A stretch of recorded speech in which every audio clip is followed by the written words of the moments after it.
নমস্কার বন্ধুরা, সুস্মিতা রান্নার চ্যানেলে আপনাদের সবাইকে স্বাগত। আপনারা দেখেই হয়তো বুঝতে পারছেন যে আমি একটা তালের অভিনব ডিশ নিয়ে আপনাদের কাছে চলে এসেছি। আমি আজকে বানাবো তালের মালপোয়া। এই মিষ্টিটা বানিয়ে দিলে গোপাল দাদাও খুশি ও তার প্রসাদ খেয়ে বাড়ির সবাইও খুশি হয়ে যাবে। তালটা পরিষ্কার করে ধুয়ে এইরকম করে আস্তে আস্তে চোকলাটা ছাড়িয়ে নিতে হবে। আপনারা যদি জন্মাষ্টমীর আরও বিভিন্ন ধরনের মিষ্টি রেসিপি দেখতে চান, আমার চ্যানেলের ডেসক্রিপশন বক্সে দেওয়া থাকবে, আপনারা চাইলে দেখে নিতে পারেন। ওপর থেকে চোকলাটা ছাড়িয়ে নিয়েছি। তারপর দেখুন এর মধ্যে 3টে আটি থাকে, একটা আটি আমি বের করে নেব। এই একটা আটি থেকে যতটা পাল্প বেরোবে ততটা দিয়েই অনেকগুলো মালপোয়া হয়ে যাবে। এই দেখুন একটা বাটিতে একটা গ্রেটার নিয়ে নিয়েছি। তারপর ওপর থেকে একটা তালের আটি নিয়ে এমনিভাবে ঘষতে হবে। ঘষে পাল্পটা ভেতর থেকে বের করে নিতে হবে। তালের রস কিংবা পাল্পটা বের করার সময় একটুও জল দেওয়া যাবে না। দেখুন আমি কতটা পাল্প বের করে নিয়েছি, একদম সামনে থেকে দেখাচ্ছি। আমার এই তালটা অনেক বড় এবং পাকা ছিল, সেই জন্য একটা আটি থেকেই দেখুন কতটা পাল্প বেরিয়েছে। এবার এই পাল্পগুলো আমি একটু ছেঁকে নেব। একটা বাটিতে ওপরে একটা বড় ছাঁকনি বসিয়ে নিয়েছি। এর মধ্যে অল্প অল্প পাল্প দিয়ে এরকম করে ঘষে ঘষে ছেঁকে নিতে হবে। এতে করে তালের আটি থেকে পাল্পটা বের করার সময় যদি কোনো আঁশ থেকে যায় তাহলে আঁশগুলো ছাঁকনির মধ্যেই থেকে যাবে, নিচে পড়বে না। তালটা ছেঁকে নেওয়ার পর 1 কাপ মতন পাল্প বেরিয়েছে। এর মধ্যে দেব হাফ কাপ সুজি, 1 কাপের থেকে একটু কম ময়দা আর হাফ কাপের থেকে একটু বেশি চালের গুঁড়ো। 1 চিমটি মতো নুন দিলাম। নুনটা দিলে মিষ্টিটার টেস্টটা ব্যালেন্স হয়। এরপর হাফ চামচ মৌরি দেব, 4 চামচ মিল্ক পাউডার, তারপর দেব 2 চামচ নারকেল কোড়া। এই সমস্ত শুকনো উপকরণগুলো ভালো করে মেখে নিতে হবে যেন সমস্ত উপকরণ একটা অপরের সঙ্গে ভালো করে মিশে যায়। হাফ কাপ চিনি দেব, মিষ্টিটা আপনাদের স্বাদ অনুযায়ী দেবেন। এই সমস্ত উপকরণগুলো দুধ দিয়ে গুলে নেব।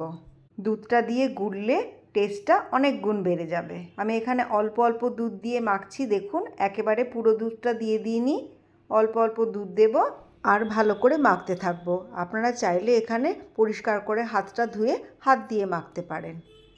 আমার এখানে 1 কাপ তালের সঙ্গে বাকি সমস্ত উপকরণ দিয়ে গুলতে 1 কাপ দুধ লেগেছে। এইবার এই ব্যাটারটা অন্তত পক্ষে 10 মিনিট ধরে ফেটাতে হবে। যত ভালো করে ফেটাবেন মালপোয়াগুলো তত ভালো ফুলবে।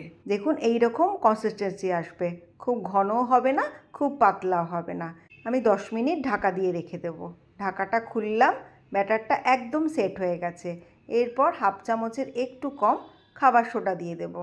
খাবার সোডাটা দেওয়ার পর খুব ফেটানোর দরকার নেই, হালকা হাতে মিশিয়ে নিলেই হয়ে যাবে। এরপর মালপোয়াগুলো ভেজে নেব। তার জন্য কড়াইতে সাদা তেল দিয়ে দিয়েছি। তেলটা গরম হয়ে গেলে আঁচটা একদম সিম করে এই রকম ছোট ছোট আকারে তেলের মধ্যে মালপোয়াগুলো ছেড়ে দিতে হবে। একসঙ্গে অনেকগুলো করা যাবে না। আপনাদের যদি মনে হয় আর একটু বড় বড় সাইজে করবেন সেটাও করতে পারেন। ছোট ছোটোগুলো করলে কি দেখতে খুব সুন্দর লাগে। এরকম করে একটু দিয়ে দেব। তালটা যেহেতু পাকা সেই জন্য রঙটা ভীষণ সুন্দর এসেছে। আপনারা তো জন্মাষ্টমীতে অনেক রকমেই তালের প্রিপারেশন বানান, তালের বড়া, তালের ক্ষীর, এরকম করে বানিয়ে দেখুন, খুব ভালো লাগবে। যারা তাল খেতে পছন্দ করে না তারাও আপনাদের থেকে এই মিষ্টিটা চেয়ে চেয়ে খাবে এবং এর থেকে বড় কথা তাদের ভীষণ পছন্দ হবে। মালপোয়াগুলো তেলে ছেড়ে দেওয়ার পর সঙ্গে সঙ্গে নাড়া যাবে না। একটা সাইড 5 মিনিট ধরে হওয়ার পরে তারপরে উল্টে দেব। একটু সাবধানে উল্টাতে হবে, খুব নরম জিনিস যেন ভেঙে না যায়। উল্টে দেওয়ার পর আবার আরেকটা সাইড 5 মিনিট ধরে ভাজবো। এরকম করে উল্টে পাল্টে ভেজে যখন এত সুন্দর গোল্ডেন ব্রাউন একটা কালার আসবে তখন তেলটা ছেঁকে নিয়ে তারপরে তুলে দেব। কত সুন্দর দেখুন টোপা টোপা করে ফুলেছে, দেখতেও কত সুন্দর লাগছে। মালপোয়াগুলো ভেজে আমি তুলে নিয়ে ঠিক এই রকম দেখতে হবে। বাদবাকি সবগুলো ভেজে নেব। এরপর একটা প্লেটের মধ্যে সবকটা মালপোয়া এরকম করে সাজিয়ে দেব।